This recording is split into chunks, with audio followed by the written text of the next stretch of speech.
وَلَقَدْ جِئْتُمُونَا فُرَادًا، اور پھر قیامت کے دن کہا جائے گا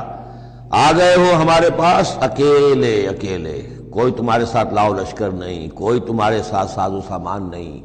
تمہارے وہ خدم و حشم نہیں، کوئی تمہارے حمایتی نہیں، کوئی جماعت و جمعیت نہیں،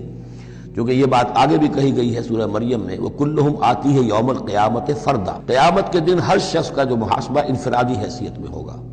اور ظاہر بات ہے اکیلا آدمی کھڑا ہوگا، نہ اس کے رشتہ دار ہیں، نہ ماں باپ ہیں، نہ اولاد ہیں، نہ بیوی ہے، نہ بیوی کے ساتھ اس کا شوہر ہے، اور نہ ساز و سامان ہے، خدم و حشم ہے، کچھ بھی نہیں۔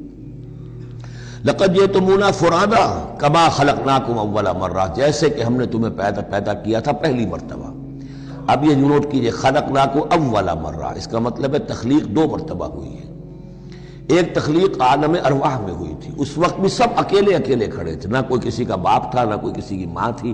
ارواح کے مابین کوئی رشتہ داری نہیں تھی۔ یہ رشتہ داریاں تو پھر عالم خلق میں ہوئی ہیں آ کر، کہ ایک باپ اور ماں کا معاملہ ہے، پھر اولاد کا معاملہ ہے، پھر دادا اور پوتے کا معاملہ ہے۔ یہ ارواح کے مابین کوئی اس طرح کی رشتہ داری نہیں تھی۔ تو جیسے کہ ہم نے تمہیں پیدا کیا تھا پہلی مرتبہ، کہ تمام انسان وہاں موجود تھے، فرق صرف یہ ہے کہ قیامت کے دن جب ہم کھڑے ہوں گے تو ہمیں ایک جسم بھی اور دیا جائے گا، لیکن جس وقت ہم تھے اللہ تعالیٰ کے پاس اس وقت عالم ارواح میں، اور جب ہم سے عہد لیا گیا تھا الست بربکم قالوا بلی، تو مجرد ارواح تھی، اس وقت کوئی جسم نہیں تھا۔ لیکن یہ کہ وہ جو اس کے اندر مشابہت ہے، کہ جیسے اس وقت بھی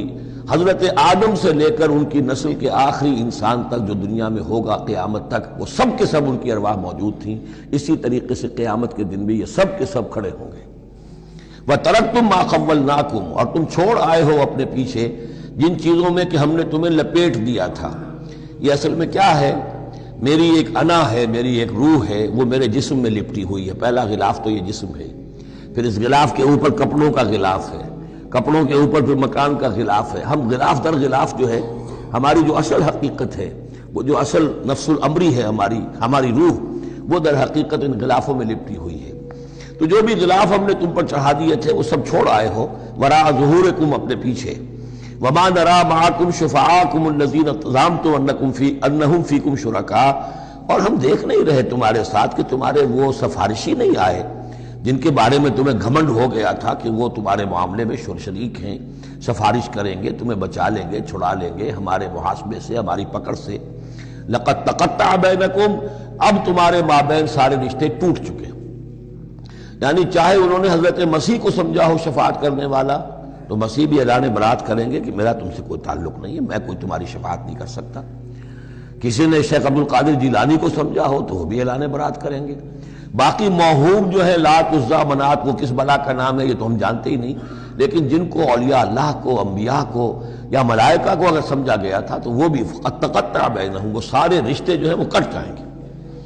قد تقطع بینکم وضل عنکم ما کنتم تزعمون، اور اب سب ہوا ہو گئی ہیں، وہ چیزیں گم ہو گئی ہیں، تم سے جاتی رہیں جن کا کہ تم زوم کیا کرتے تھے، جن کے سہارے پر تم حرام خوریاں کر رہے تھے۔